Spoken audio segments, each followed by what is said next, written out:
తెరకొట్టే కారం రంగు రుచి ఆచి కారం పొడి. కొత్తగూడెం కార్పొరేషన్ ఎన్నికల నోటిఫికేషన్తో నామినేషన్ల ప్రక్రియకు అధికారులు శ్రీకారం చుట్టారు. కొత్తగూడెం కార్పొరేషన్లో మొత్తం 60 డివిజన్లు ఉండగా కొత్తగూడెం కార్పొరేషన్ కార్యాలయంలో 29, పాల్వంచ డివిజన్ కార్యాలయంలో 27, సుజాత నగర్ డివిజన్ కార్యాలయంలో 4 డివిజన్ల నామినేషన్ల కోసం ప్రత్యేక కౌంటర్లను ఏర్పాటు చేశారు. హెల్ప్ డెస్క్లు ఏర్పాటు చేసి ప్రత్యేక సిబ్బందికి శిక్షణ ఇచ్చి అభ్యర్థులకు సలహాలు సూచనలు ఇస్తున్నామంటున్న కొత్తగూడెం కార్పొరేషన్ కమిషనర్ సుజాతతో మా ప్రతినిధి Tirupatirao face to face. Municipal ఎన్నికల ప్రక్రియ ఎన్నికల కోడ్ మొదలైనప్పటి నుంచి కూడా ఇక్కడ జిల్లా వ్యాప్తంగా ఉన్నటువంటి మున్సిపల్ కార్పొరేషన్ కావచ్చు, ఇటు మున్సిపాలిటీలో కూడా పెద్ద ఎత్తున అయితే నామినేషన్ దాఖలు వేసేందుకైతే ముందుకు వస్తున్న పరిస్థితి ఉంది. జిల్లా వ్యాప్తంగా ఉన్నటువంటి 3 మున్సిపాలిటీ అంటే ఇక్కడ ప్రధానంగా చూసుకున్నప్పుడు కొత్తగూడెం పట్టణంలో ఉన్నటువంటి మున్సిపల్ కార్పొరేషన్ నూతనంగా ఏర్పడటంతో అయితే ఇక్కడ ఉన్నటువంటి 60 కార్పొరేషన్ డివిజన్లలో కూడా ఇక్కడ ఎన్నికల నామినేషన్ ప్రక్రియ అయితే కొనసాగుతున్న పరిస్థితి. ఇటు జిల్లా వ్యాప్తంగా ఉన్నటువంటి 3 మున్సిపాలిటీలు అంటే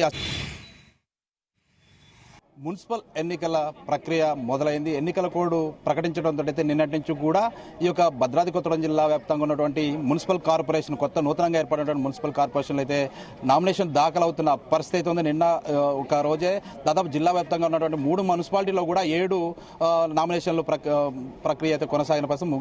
ఒక బీజేపీ 2, బీఆర్ఎస్ 2, ఇండిపెండెంట్ 1, ఇట్లా కాంగ్రెస్ సిపిఐ నుంచి కూడా 1 నమోదైన పరిస్థితి ఉంది. ఇక్కడ ఈ యొక్క మున్సిపల్ కార్పొరేషన్లు నూతనంగా ఏర్పడిన కార్పొరేషన్లు ఎలాంటి ఏర్పాట్లు చేశారనే విషయంతో మనతో మాట్లాడిన మున్సిపల్ కమిషనర్ ఉన్నారు. వారిని అడిగి తెలుసుకునే ప్రయత్నం చెప్పండి. అసలు ఇప్పటి వరకు ఎలాంటి నామినేషన్లు దాఖలయ్యాయి, ఎలాంటి ఏర్పాట్లు చేశారు?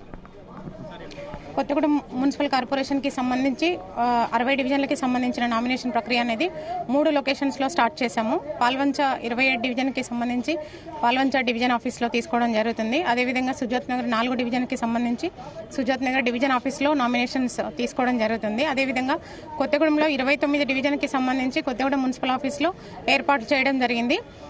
ఏదైతే 28 నుంచి ప్రారంభమైన నామినేషన్ ప్రక్రియలో 28వ తారీఖు రోజు బీఆర్ఎస్ పార్టీకి సంబంధించిన 2 నామినేషన్లు, ఇండిపెండెంట్కి సంబంధించిన 1 నామినేషన్ నమోదుగా చెప్తాను.